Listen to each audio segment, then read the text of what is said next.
Hey, what's up, everybody? Welcome back to Pixelated Paranormal. This be episode 289.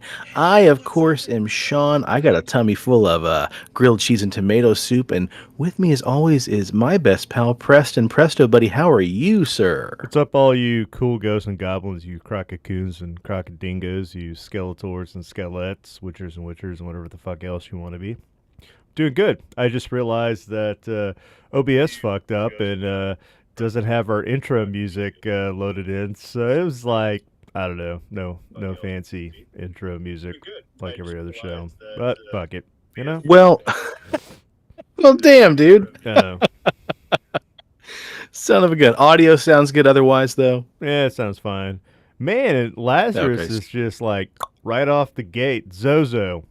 It's Haitian slang for penis.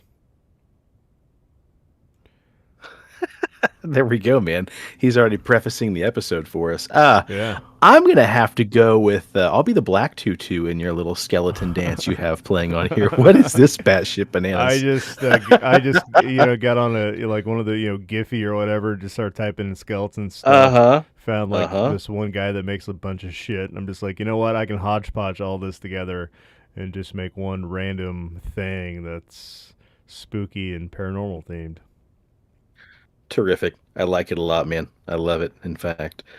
Well, brace yourselves, guys, for maybe one of the longest episodes we've had in a very long time. This document is maybe the longest we've done for a single episode in a very long time. Yeah. And this is going to be part one of a two-parter. But before we get started, Preston, anything new or exciting with you, man? Man, I've been drywalling. We got my son's room almost done. I hate drywalling. Mm-hmm. I'm not Bob the Builder, Dude, but me I too. but I do it because I love my son. Hell yeah, man. Now he can listen as you record Yeah. from next door. Oh, and Shit. next week is the wife's birthday, so happy birthday, honey. I love you. Taking you out of town to North Carolina. Nice. We're gonna rock and roll. So no show next week. Unless Sean wants to Oh, fly. damn. Okay, well, Sean wants to fly Han Solo when do you guys leave? Monday night or Monday morning. Monday Sorry, night. Monday morning. Mm-hmm. I don't know. Okay. You want to do like a Sunday night recording?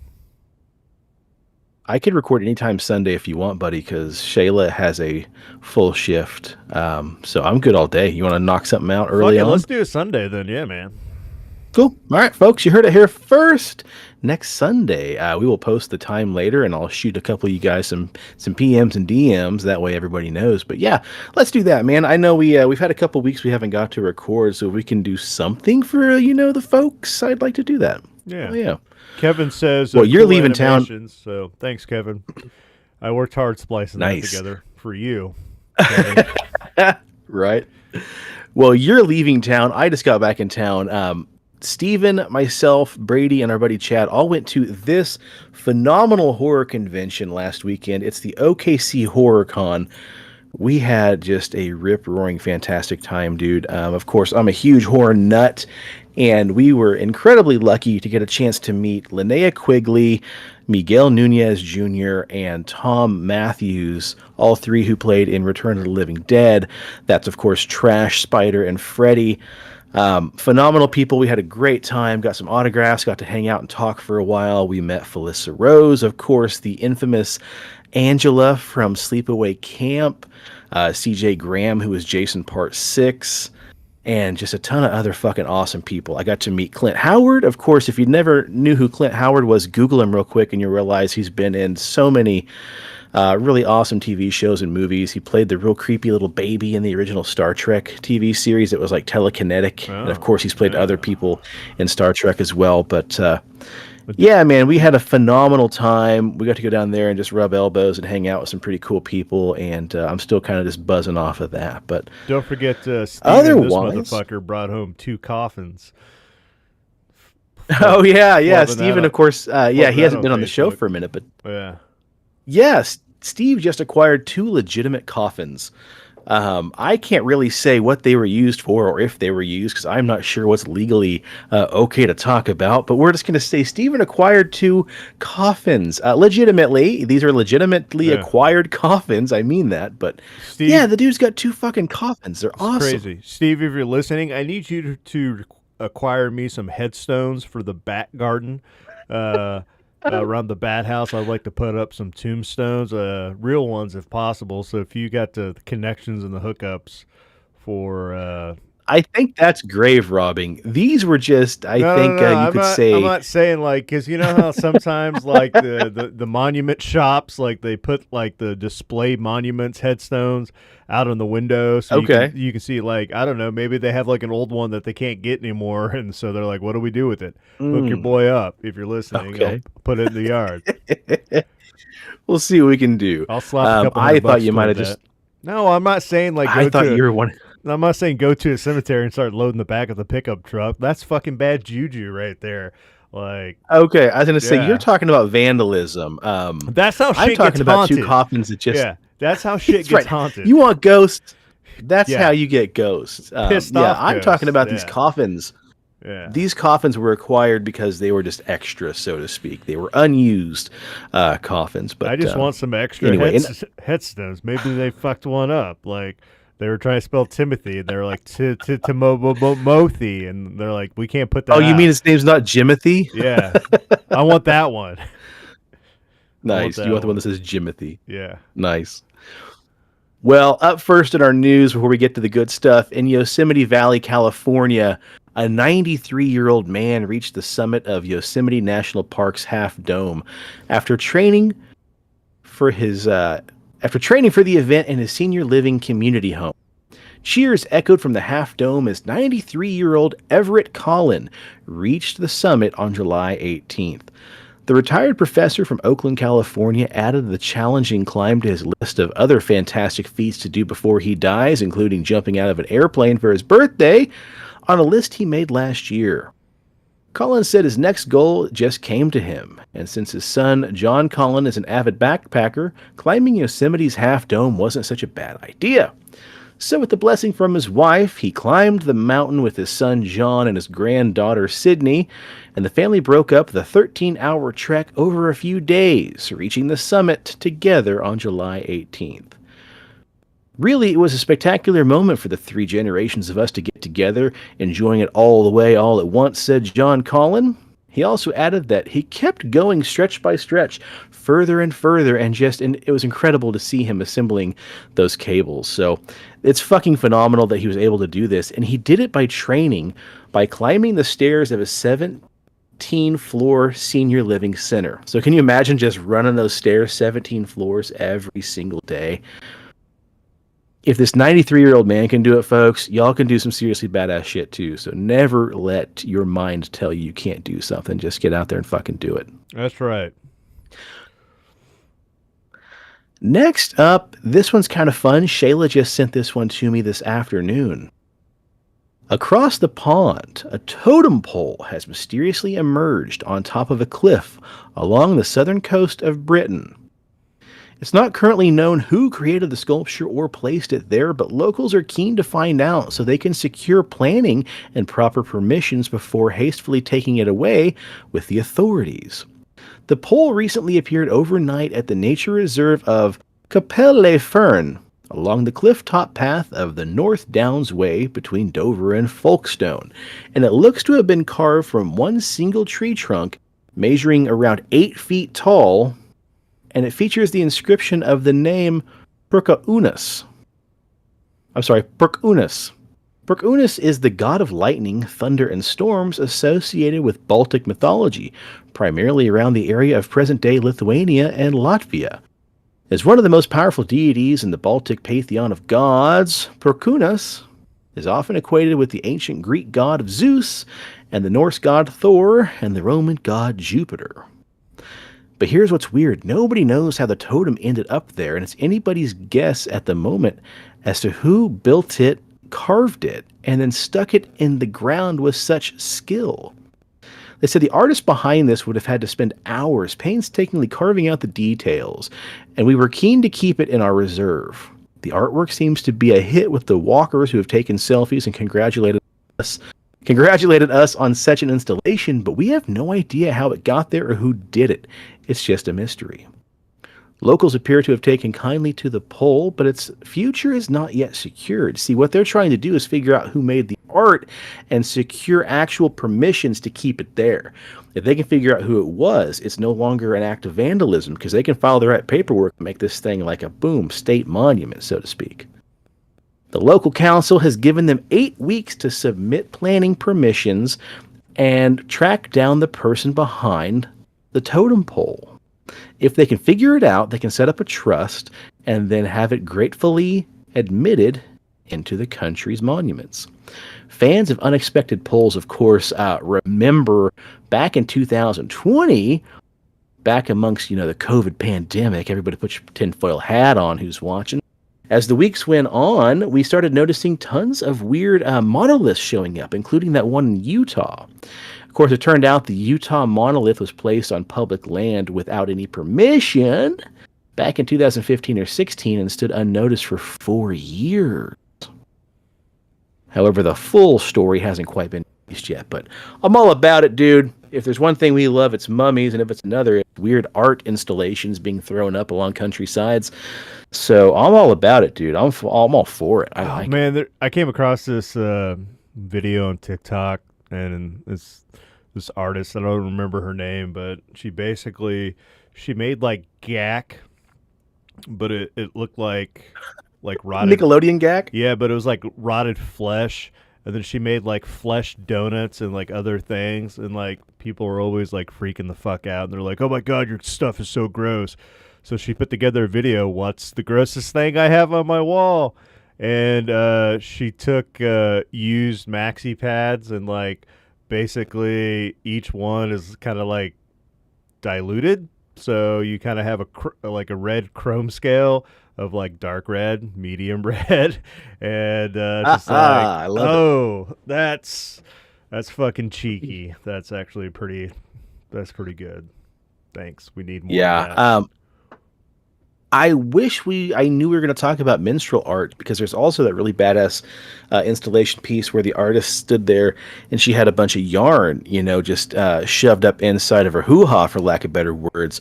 And she spent the better part of this exhibit just slowly crocheting from the yarn that came out of her vagina. Yeah. So, man, we could do a whole episode about minstrel art. There was that one, was it the Korean or Japanese woman that made like plugins for like phones and stuff, and it worked off body chemistry.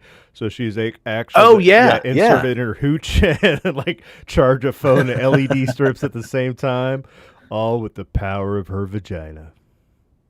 I mean, I've seen monks, power light bulbs with their mouths. So why not charge your cell phone from your vagina? Yeah, it's the new Uncle 2013, Fester. folks. The new Uncle Fester. It's Ant Fester now. Yeah. I like it. Well, let's just get on into the good stuff, shall we, folks? We're finally getting around to looking into rock and roll and the occult. Because it kind of goes without saying here that rock and roll is supposed to be the devil's music. But the question is, was it the devil himself that inspired some of rock and roll's greatest artists, or was it something else? Hey, so hold in this on, first... I'm going to interject real quick. I was watching a video the other day. We talked about, on our last episode where we talked about rock and roll and the occult, we brought up Robert Johnson. Or, he made the deal with the the devil in the Crossroads. This is a very interesting 30-minute video that I spent, my life on that talks about how it wasn't the devil, but it was Papa Legba. Because Robert Johnson at that time in history, he would have been practicing hoodoo and voodoo, and it was Papa Legba that he met at the Crossroads that taught him how to play the guitar, and not the devil. Therefore, Robert Johnson did not sell his soul, but Papa Legba came to collect his debt, and that's how he died with rat poisoning. So... Well, I mean, I'm not saying Papa Legba was the same as a devil, but a devil of sorts, anywho. But yeah, you're right. It wasn't good old. Fuck. Why can't I ever think of his name? Starts with an L. Not Luther, but the The fuck's the devil's name? I can never think about the Lucifer? devil's name. What the fuck is it? Satan? Thank you. Yeah, I'm Lucifer? gonna call him Luther from now on. Yeah, But there you go. Why yeah, not? good old Satan. Good old Satan. Well, on the first of 2 episodes, we're going to jump into the legendary Jimmy Page and his possible demonic inspiration for Led Zeppelin's 4th album. But before we jump into old Jimmy Page and the occult, let's have a quick prologue about a place that may sound a little familiar. That's going to be the old Boleskine House, aka Aleister Crowley's old stomping grounds. You guys remember the one on the southeast side of Loch Ness in the Scottish Highlands, the place where Crowley supposedly summoned the Loch Ness Monster?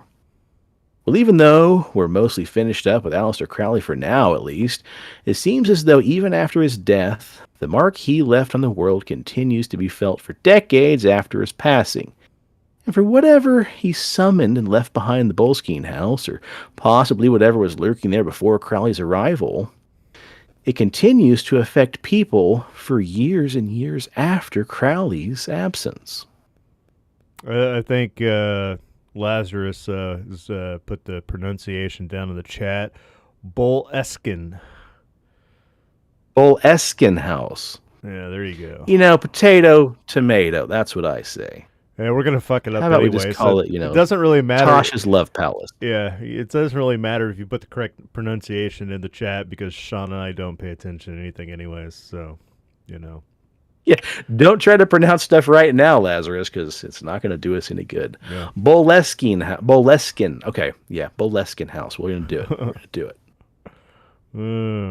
Oh, is it my turn?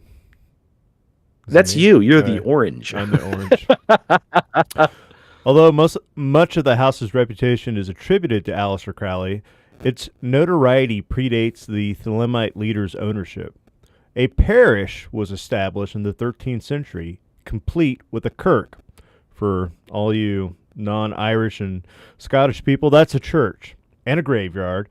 And legend has it that the location actually played as the location for a bizarre ritual later in the 17th century where an evil wizard raised the dead from their graves in the Boleskine graveyard and allowed them to Boleskine graveyard and allowed them to roam the nearby lands.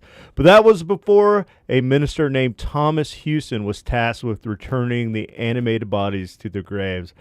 I like to imagine that he was like, "Really, Jerry?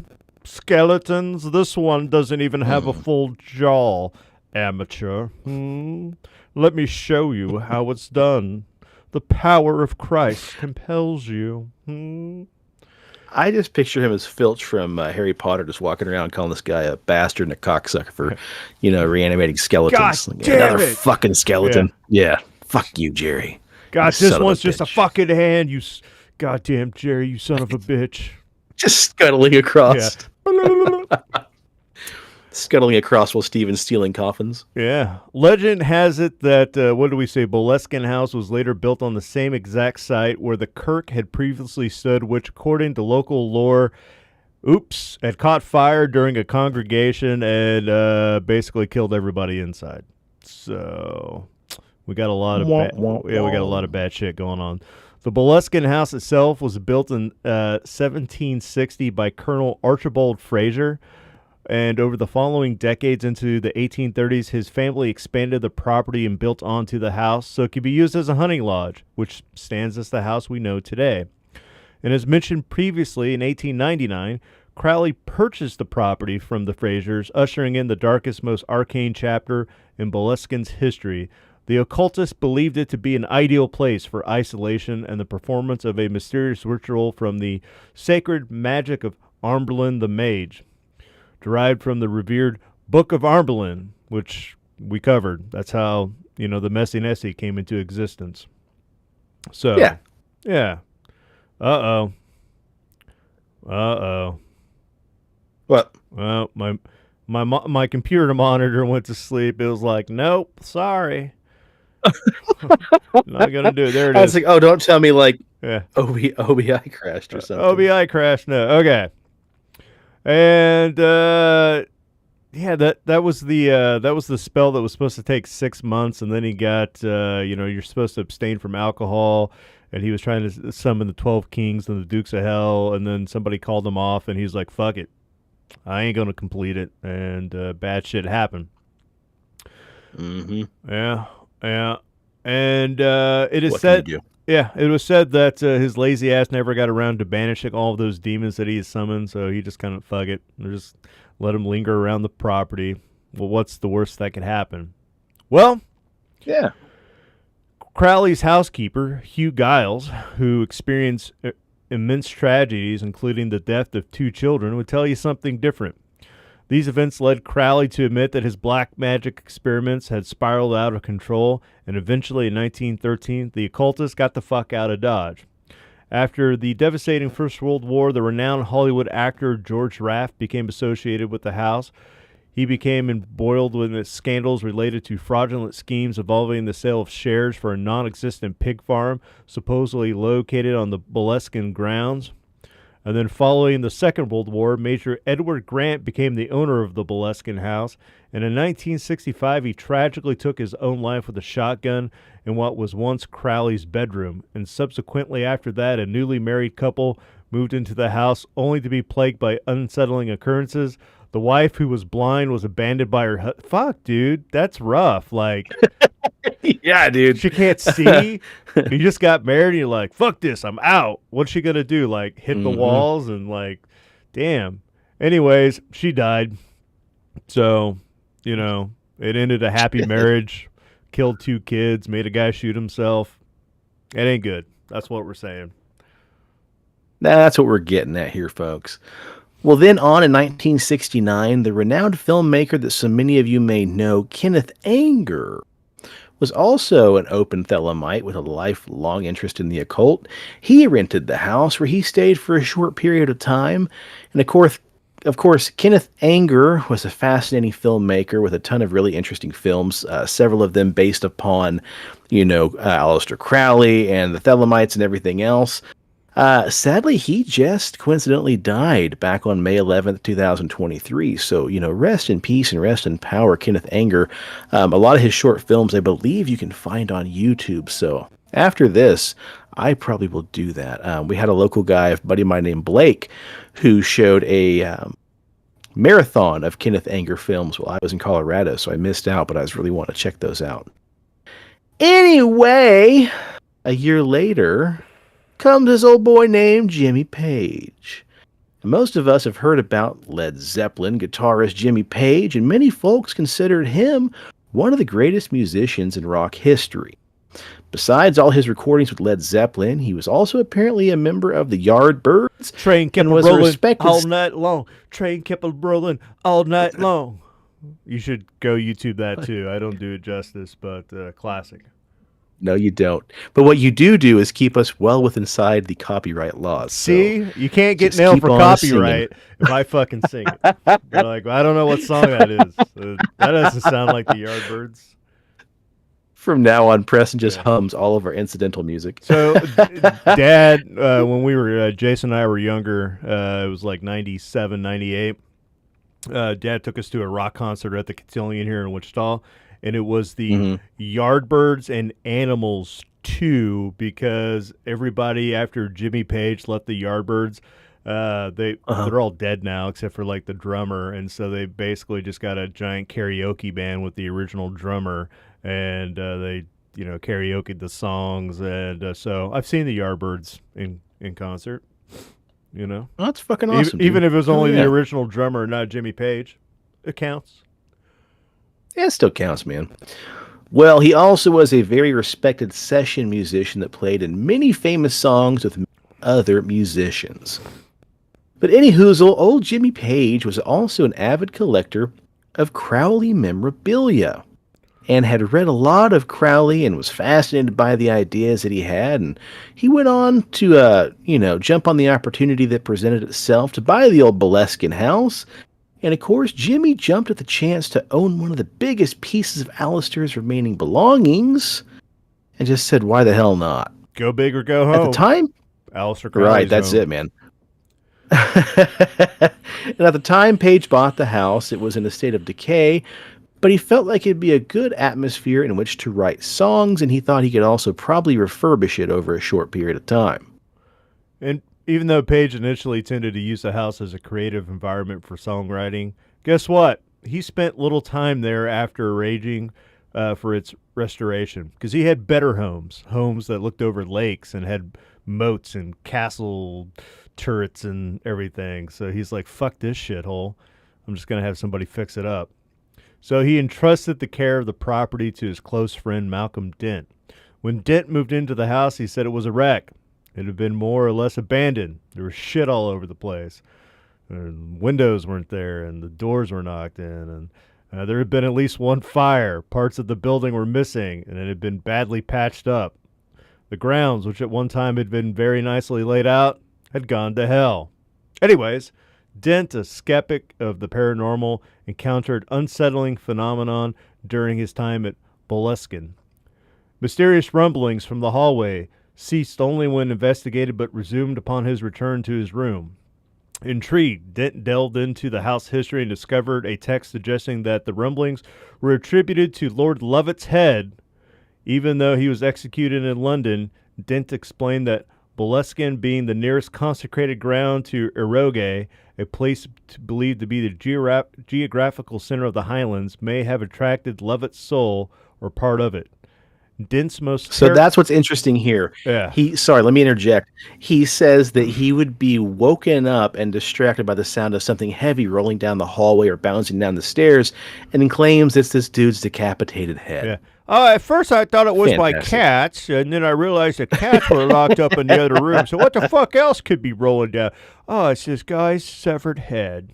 Yeah. Mm-hmm. Dent's most terrifying experience occurred one night when he was awakened by the sound of what he believed to be a wild animal snorting and banging on his bedroom door. Petrified, he shit himself and endured the ordeal until morning. Too frightened to open the door, to his relief, he found nothing there. Reflecting on the incident, Dent chillingly described the presence as pure evil. Dent's claims find support in the experience of others, as friends who stayed overnight claimed to have been attacked by some kind of devil. Doors slammed open and closed, chairs moved, rugs rolled up on their own, heightening the sense of dread. Remarkably, Dent remained at Boleskine, met his wife there, and raised a so there was a happy ending. I mean, shit, everybody else fucking, went to insane asylum, shot themselves, or Right. got their head chopped off, got burned to death. But this guy, he found his pot of gold at the end of that fucking shit rainbow. Yeah. Man. That brown streak. That brown streak. Anyways, in a captivating interview with the Rolling Stone magazine, it wasn't really captivating. I told AI to jazz up this paragraph. I said, dude, make this better. And it's like, it's captivating. That's going to make the audience believe it. Not really. Added one word to your document. Yeah. Yeah. The renowned musician Jimmy Paige delved into the eerie atmosphere and alleged paranormal activity surrounding the manor of Boleskine. He revealed that the property had a fascinating history, being owned by Aleister Crowley, being previously owned and serving as a church. It burned down. So he was like, fuck, why not? Let's do this. The musician re-encountered the existing negative vibes that permeated the manor even before Crowley's arrival. We already talked about that. The chilling tale of a man being beheaded and who his friend mistook for the sound of cats, but no, it was the severed head rolling down the steps. And unbeknownst to him, the cats were locked away, leading to the discovery of the manor's haunting past. Wait! It sounds like your AI got a bit redundant. Well, I had this in a different order, and then you reordered it. Yeah, that you left this part in, and I didn't realize that. So then when you were talking about it, I'm like, yeah, there was fucking cats coming down the thing, and Oh, okay. yeah. I'll take partial blame. I still think that your AI chatbot's a moron. It's 50-50. Okay. Yeah. And so here's the thing, like when you're researching anything that has to do with Jimmy Page and the occult, like right here, when asked about his own encounters with spirits, The musician clarified that while he hadn't personally heard the sound of the rolling heads, he wouldn't discount the possibility of contact altogether. His fascination with the unknown was evident, but he emphasized the importance of taking precautions and approaching such phenomena. And then, yeah, you know, it's all about the music. I mean, everybody wants to ask me about the occult and my beliefs in it, but it's about the music, man. So believe what you want, and that's it. Fuck you, Jimmy Page. I have to believe that there's more to it than that.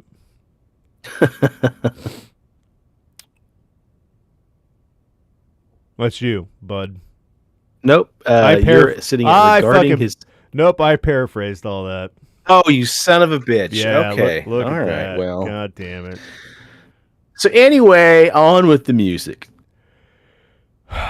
Yeah, on with the music. So Jimmy Page's fascination with the occultist work extended into his personal collection of Crowley's manuscripts and artworks. The guitarist collaborated. This is the only thing. This one fucking thing right here is the only thing that can point to anything that has to deal with the occult, because any interview with Jimmy Page, that motherfucker's denying shit. So he collaborates with Terry Manning to etch Do What Thou Wilt onto the B-side of the original pressing of Led Zeppelin 3. On the opposite side, it featured the inscription, So Mote It Be. Interestingly enough, these messages were omitted from subsequent versions of the album, making the early pressings exceedingly rare and highly sought after by collectors, and goddamn it, I want one now. Yeah. So their first 3 albums had simple, sensible titles. Led Zeppelin being the first album, 2 being the second, and 3 being the third. But when it came time for number 4, in November of 1971, they stripped things down even further, refusing to even print a single word anywhere on the record sleeve, not even their own names, apparently, in hopes of causing confusion among the hated rock press. Page said, after all we had accomplished, the press is still calling us hype. So that's why the 4th album is untitled, although a lot of us call it, number 4. Naturally, this, though, created some confusion, and it infuriated Atlantic Records. But the band did include 4 symbols on the cover, one that represented each member of the group. But Page's symbol, even though they said no letters and no words, seemed to spell out a name called Zoso. But it's actually Led Zeppelin's number 4 that we've come here to talk about. And we've got to give a shout out to the main source here, zososymbol.com, because the author, whose name I couldn't find, I did try, did a great job and a great write-up here, so we're going to share most of the following information from that site specifically. Now, Preston, do you have those symbols? Do you want to flash those up? They're up, baby. You're the coolest. So if you're familiar with the 4th album from Led Zeppelin, then you probably already know the notorious symbols. Very strange, but they all seem to be associated with the occult. But they also each represent one member of the band.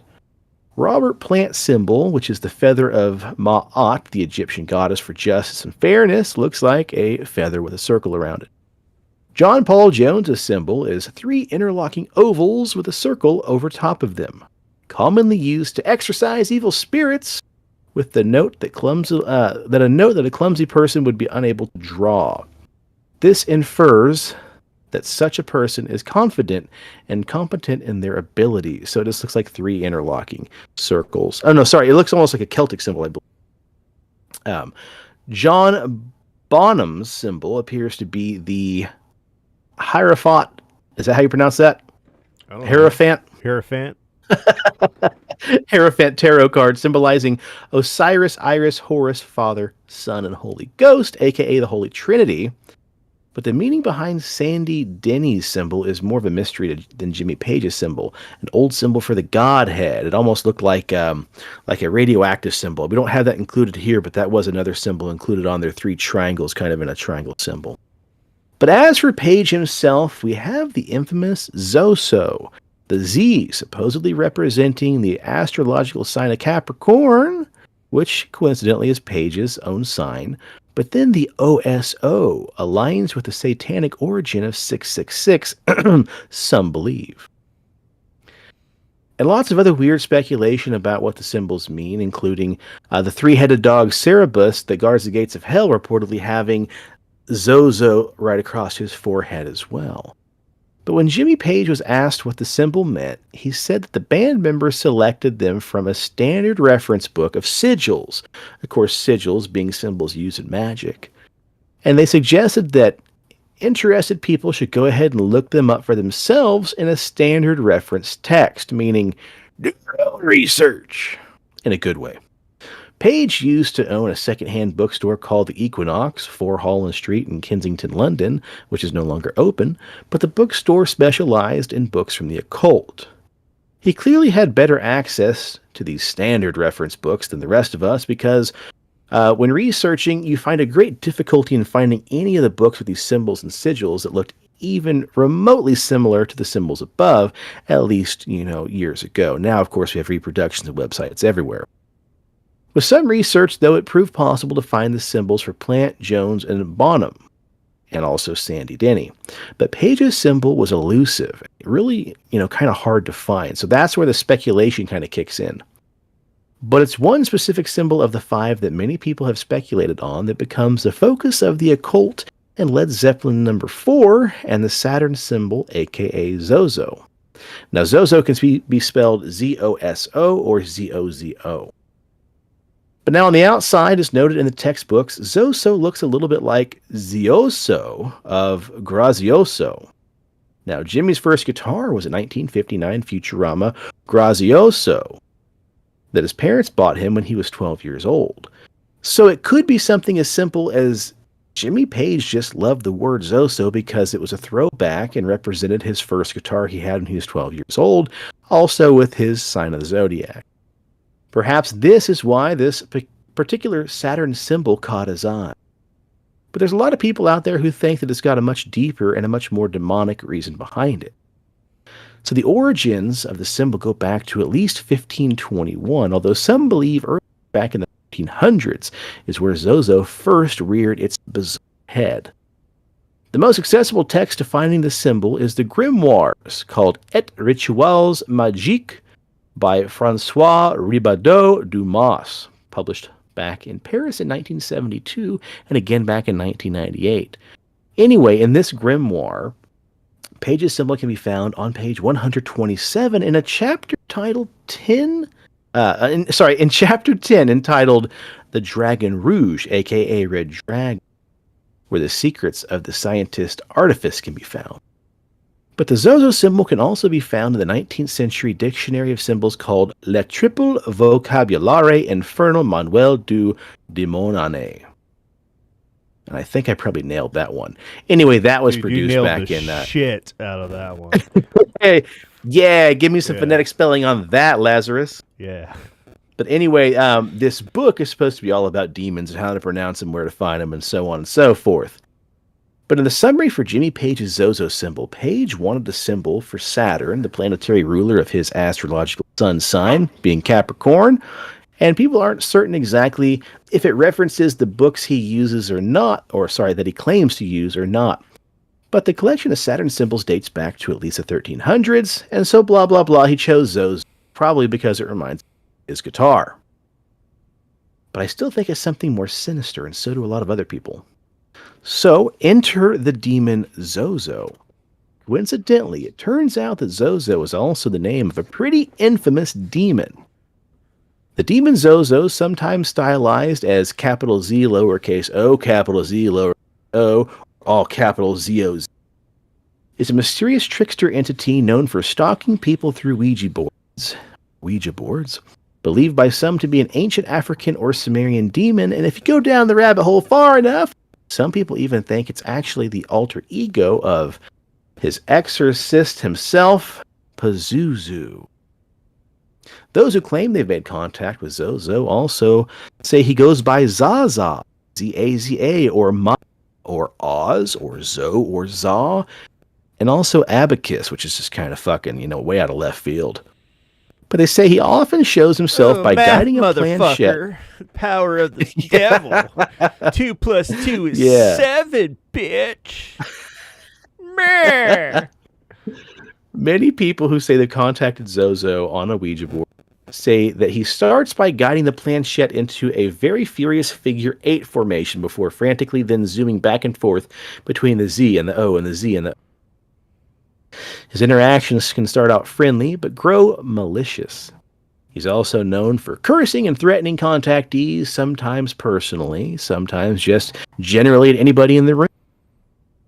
But while he's often wrangled by a Ouija board, some people believe that just by saying his name out loud can summon Zoso all the way from the depths of hell. We're fucked. We've said it like 20 times in this episode. God dang it. Right. Now, while the sigil itself has been known to maybe exist clear back in the 1300s, the entity himself is said to be mentioned at least back in the 19th century, first involving a story where a young woman in France in the village of Tilly was possessed by 3 separate spirits, Mimi, Cropule, and Zoso. Although I'm not going to go into that story because it was pretty much proved to be a big crock of bullshit, but the girl did a lot of dirty things and claimed she's being possessed by 3 demons, but it was where the name Zoso really popped out to people as, oh shit, this might be a really important demon, or, at least the boogeyman. But here's another interesting tidbit. The original publication... Oh, sorry, back up real quick. It was mentioned also back in an 1818 French occult book called Dictionnaire Infernal by Jacques-Auguste Simon Colin de Plancy, a French demonologist and occultist. But here's an interesting tidbit. In the original publication, Zoso is clearly mentioned in the book along with several other demons and entities. But oddly enough, Zoso appears to be one of the only demons removed from more modern publications that have been edited since the original publication was released. So the question has to be asked, was it Jacques or somebody else who was worried that someone might summon the entity just by simply saying his name out loud? Or was it somehow trapped away and removed from the book in hopes of keeping it locked away forever? And also, because I'm a fan of fun facts, here's another one for you folks, just to bring it back around. Coincidentally, Aleister Crowley himself claimed that he had been in contact with an entity and that Zoso is a name that symbolizes the 666. But anyway, perhaps the most famous tale of Zoso comes from a man named Darren Evan, who encountered the demon back in 1982. So, to finish things off, let's talk a little bit about Zoso, shall we? Way back when, Darren used to be a pretty frequent Ouija board user, but across all his experiences, one particular spirit always came back and made grave efforts to make its presence known. And if you've been paying attention, you'd probably guess that spirit's name is what, Preston? Zoso, but Lazarus said that what the fuck did you call it? The Dictionary Infernal. Yeah, the Dictionary Infernal, that's just like some stupid, spooky Dungeons and Dragons spirit book. It doesn't tell you dick. It's just got some cool pictures, Oh, so you're saying it's like a dictionary or a bestiary? Is that what you're saying? Yeah, it's just got some paint by numbers in it. That's it. And it ain't gonna. That's cool though, man. Everybody has to have a Pokédex, you know it? Yeah. Oh well. Anyway, we're just gonna keep rolling with it.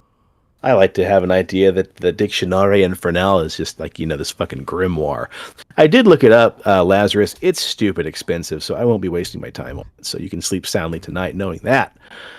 Preston, you got it, buddy. That demon's name was none other than Zoso. Now, not to spoil any of the fun, but apparently through his experiences, things got real bad, and Darren reached a point where he refuses to even speak the entity's name out loud. So at first he says the entity would pretend to be a nice spirit or even mask itself as whoever he was trying to contact. But eventually, after several sessions, something changed and the entity revealed its true personality to Darren, and it started getting really aggressive. He would cuss at him and threaten him and even start talking shit to anybody in the room with Darren whenever he'd be summoned, oftentimes even cursing in Latin or Hebrew. But more bizarrely, the entity would show up even when Darren would use Ouija board outside of the States and even when he'd use an entirely different Ouija board wherever he was at. Anyway, things progressed on, and the entity would start to tell Darren how it wanted to possess his girlfriends and take them to what he referred to as paradise. Yeah, Darren would I'm later. gonna take Susan, Darren. I'm gonna take her back to hell with me, buddy. We're gonna rock and roll down there in hell, motherfucker. Is that what the song Two Tickets to Paradise is? I don't know, but there was a game that came out in 87, 88 on the DOS called Escape from Hell, and that was the premise. There was like a guy, his name was Bill, and he was like with his girlfriend Susie, and they were like on the bed eating pizza, and all of a sudden like Satan popped out and like dragged her to hell, and then this phone booth came out of nowhere, and so you go to hell. It's Bill and Ted. It was like a ripoff of that, right? But anyway, so you go to hell in this time travel phone booth, and then you got to get your girlfriend back from old Sates. And who do you find down there to help you out on your romantic love quest? Genghis Khan, Hitler. All the baddies are down there, and they're willing to help you. And so that's the game. It's an RPG game with Hitler, Genghis Khan, and Stalin, and there's somebody else. And fuck yeah, that's what this reminds me of. I feel like that's where this story's going. Yeah. What a real motley crew. Yeah. So my girlfriend, she got dragged to hell. So I had to get with Satan and Stalin and Genghis Khan, and we had to go kick that motherfucker's ass. Took on demons. There you go. Well, you got it right, man. Paradise, of course, when asked, Zoso said, "Oh, it's hell. I want to take your girlfriends to hell." Yeah. On one especially bad experience, though, Darren walked into his bathroom just in time to see his 1-year-old daughter about to drown in the bathtub. See, the baby's mom had left her alone in the tub just for a second, and somehow the water supposedly got turned on by itself and began to rise up and slowly flow. Instinctively, though, the baby had its face tilted up and was seconds away from going under the water when Darren was able to rescue her from water. The next day, she was hospitalized for some strange internal infections and put in isolation for 15 days straight, as doctors would go on to try to diagnose the illness. He says they almost lost her, but things then turned around. But that's when they started suspecting possible demonic attacks. Where the fuck was Ed and Lorraine Warren at, man? Yeah, no shit, man. Yeah. Collecting Raggedy Ann dolls, I guess. Shit. Around this time, though, his girlfriend would start to also enter these bizarre trance-like states. He said her personality would begin to change from this really sweet, caring person to very drawn and uncaring. And Zoso said before, on other encounters, that he was trying to possess her to eat her soul. A la Evil Dead. Another time he said that he was recording some music for a future project, and he pulled out a Ouija board and asked it if it had an opinion on what they should name their new band. And the planchette would then zip around the board and spell out IRONTONGE.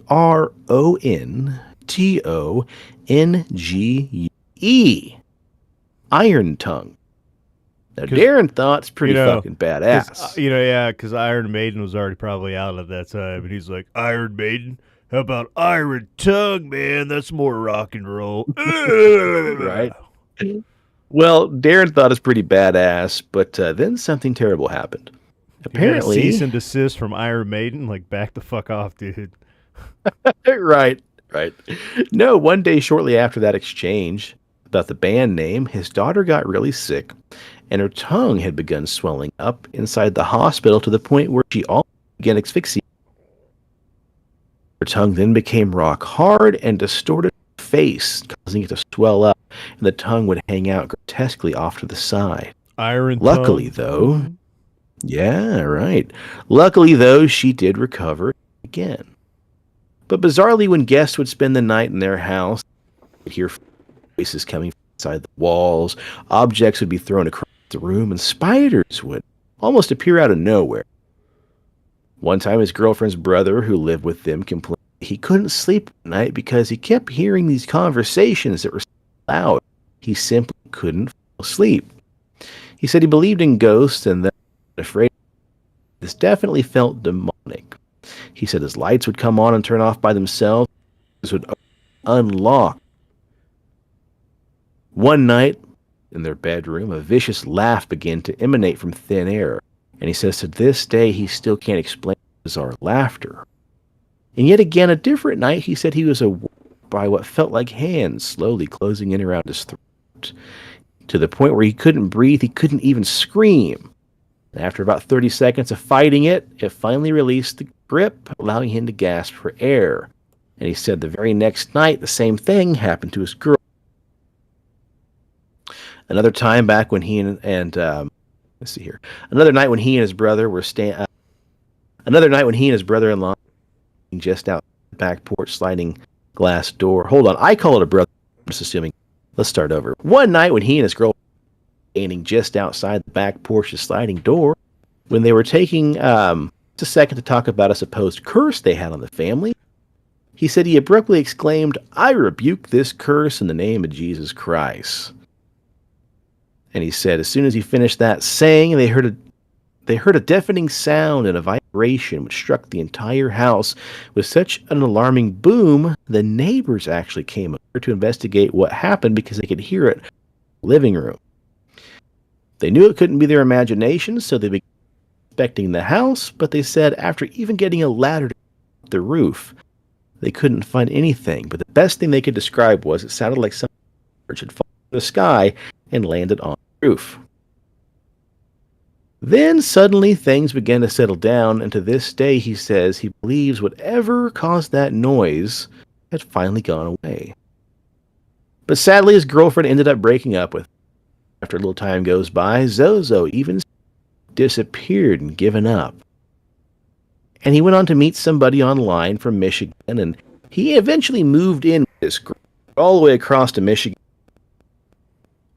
Now, she didn't believe in spirits, and although he knew better, he decided one day he might try to make her a believer, because that's how these things go, folks.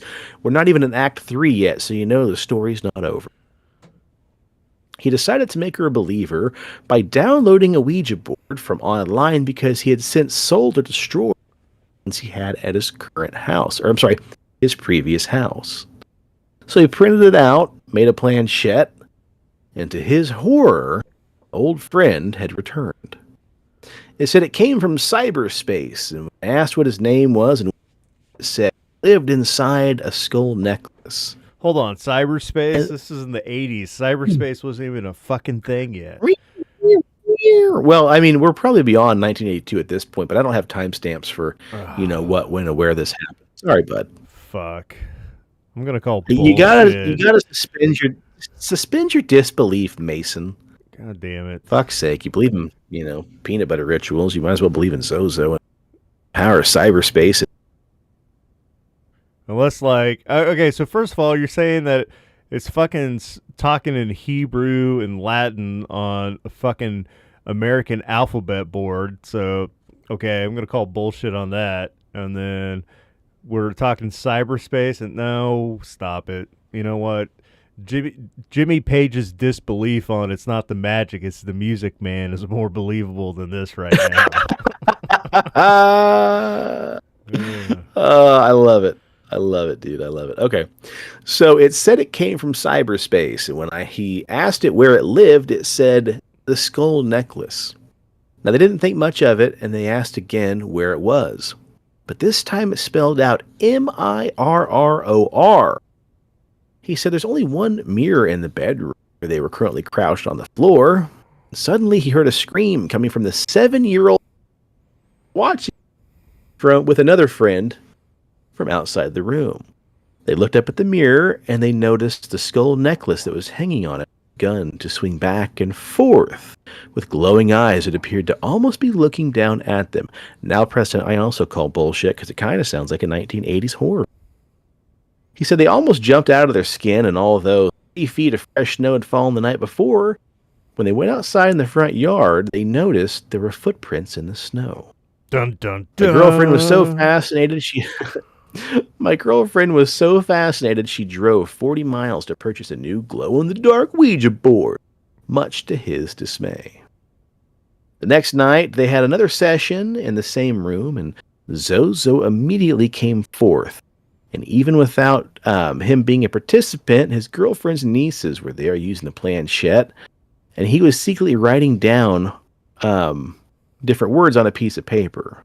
He got the girls to ask the entity what color he had written down on the paper, and suddenly the planchette scooted and spelled out yes, and then BLUE. He said chills ran down his spine. He threw the wadded up piece of paper to his girlfriend. She unwrapped it, and her eyes got as big as saucers because she realized that he hadn't had time to fake that word, and somehow Zoso knew the color he had written down. Another night later, they asked the board if the spirit would show itself. It said yes and told him to turn out the lights and take a picture of the necklace that was hanging on. I mean, it's it's it's like any other woman. It's like, subconscious about its Jeez, figure. here we go. Turn the lights off. Hey, I mean, guys can be, concerned with their figures too. I'm working on getting my hourglass back, you son of a bitch. Anyway, one night he asked the board if the spirit would show itself, and it said yes, and told him to turn the lights out and take a picture while he held the necklace above the Ouija board. So he did just that, turned out the lights, and he said what happened next was eerie, to say the least. On the upper left-hand corner of the picture, he says you can plainly see winged skeletons flying around the room. And then they were about the same exact... Do you like my thick goat thighs, motherfucker? I've been doing squats, bitch. Towards the middle, he says you can make out a hideous face. I can pop your soul apart with these watermelon thighs. Come here, come to daddy. Pow! We have so many sights to show you. He said he took the picture and showed it to several experts. Nobody can tell if it's real or fake. They said if it's fake, they don't know how he managed to fake it. Anywhoozle, as a epilogue to this tale of sadness, a few months ago he said he Googled the word Zoso, and now we're back in like 2009. To my shock, many other people have also contacted said demon by the same name. He said he read about 20 similar stories, and now he's convinced that this simply cannot be a mere coincidence. Is the entity Zoso? Supposedly, the three-headed dog demon that guards the gates of hell also has the word tattooed on its forehead, but it's spelled Zoso. Also, I found out that Zoso is a term Aleister Crowley claimed meant 666, and of course Jimmy Paige of the rock group Led Zeppelin also used Zoso symbol on Led Zeppelin's fourth album. So how can so many people around the world in so many different parts lie about the same spirit, especially before the internet? And if they aren't lying, then how can you explain these visitations by this wicked entity? Makes you wonder, is Zoso the devil himself or a wayward demon who has the power to manifest itself wherever and whenever it's called? He finishes out by saying, heed my warning, people. If you're playing around with a Ouija board, you jokingly ask it if it's ever had a name and it spells out Zozo, close out the session properly, cleanse the house, and never, I repeat, never ask it again. And if you're brave enough to carry on the conversation with the spirit, do not antagonize it or act on its directions. I know what I've seen, and I know other people have also come into contact with this spirit, and it's dangerous beyond words. Well, in 1992, Beluskin House was sold to Mac Galliveris, who transformed it into a hotel. They were staunch skeptics of the paranormal and reported no unusual experiences, and when asked about the house connection to the supernatural, Miss Macaulay Gviri dismissed them as rubbish, emphasizing that they had a great time during their ownership. So there you have it, folks, the twisted tale of Beluskin House, where ghosts, witches, and rock stars collide. It's a place that's as haunting as it is fascinating. Just remember, if you ever find yourself there, be prepared for a wild ride, and maybe bring some holy water just in case. And a glow-in-the-dark Ouija board, peanut butter, jelly, and remember, demons like to show themselves with the lights off, not on. That's it. That's all I got. Space Ghost out. Oh, man. Oh, there we are. There we are, folks. Part 1 of Rock and Roll and the Occult, old Jimmy Page and Zoso. Lazarus said, what about the spooky BS story involving crows and blackbirds in jars under the house in Oklahoma City? I didn't come across anything about that, actually. I think we maybe there might covered have been like some bill. like 5 years ago when we first covered Zoso. This is like our second. Sean's memory sucks, so he doesn't remember half of the episodes that we do. But Daddy over here has a good memory, and we have covered Zoso before, and we did talk about that story. So, you know what? Go through our back catalog on iTunes or Spotify and listen to it, and you'll find out all about the history of crows in Oklahoma and the Zoso demon. Really? Yeah. I know we told a story about the bird witch that we had a writer write in about that. And then they had found a witch's jar underneath a guy's bed who was really sick because his wife had cursed him. So we decided to do an episode on the occult, and I did what's that? Mars Volta, and their album, the Bedlam and Goliath, and you were talking about Zoso and the history of the demon, and you went into all that, bud. Trust me. I shit you not. Well, I guess we're going to have to look into some bird and jar stories then, huh? Yeah. Well, thanks a lot, everybody, for following along and watching. Holy fucking hour and 1 Always. minute. Man, we haven't gone this long. This is like a marathon. I know, it really was, man. That's like a 13-page document that we typed up. Yeah. And outside of that one little blub there being... And you know what? I'm going to stand corrected. I accused AI of being a dipshit, which I still think it is. But if I read that correctly, I think that was basically a quote or part of the other guy's story that was recounting all the weird shit that was going on that I mentioned before. So I do apologize to you and AI. What do we call AI? Does AI have a... Yeah, fucking Jerry, dude. Tell Jerry you're Okay, I sorry. thought so, Jerry. Yeah. So I do stand corrected, man. I don't think... Now, I will also take your apology because I don't think I then should have cut that part out and moved it when I moved everything else. So agree to disagree. Yeah. Split the diff. Yeah, cool. Split the diff. Yeah. Well, everybody, again, thank you for joining us. Thanks for watching and following along. We really appreciate you guys. If you're on the old social medias, please jump on, give us a follow on Instagram. We are PXL Paranormal. We're really blazing down the trail here. 873 followers. We've gained probably, close to 70 in the last 2 weeks, which is phenomenal. So my dream of hitting 1,000 before New Year's Eve is fast approaching. 272 If you're on Facebook. YouTube. Yeah, you beat me to it. Good job, pal. Yeah. 272, that's fantastic. Really good stuff there. You know, if we could hit like 350 or 4 before Christmas, I'd be a happy boy. But otherwise, thank you guys. On Facebook, we are the Pixelated Paranormal Podcast. Preston, how many people do we have following us on Rumble right now? 6. We have 6. Fuck yeah. And then that's double from what we had last time. Yeah, and I think we have 1 on Kick.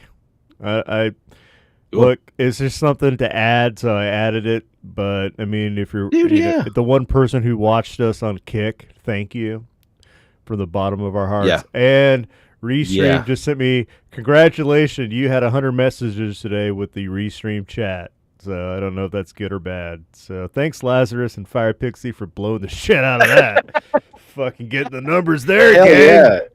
Getting the numbers. You guys, your backs must be tired because you're carrying the chat.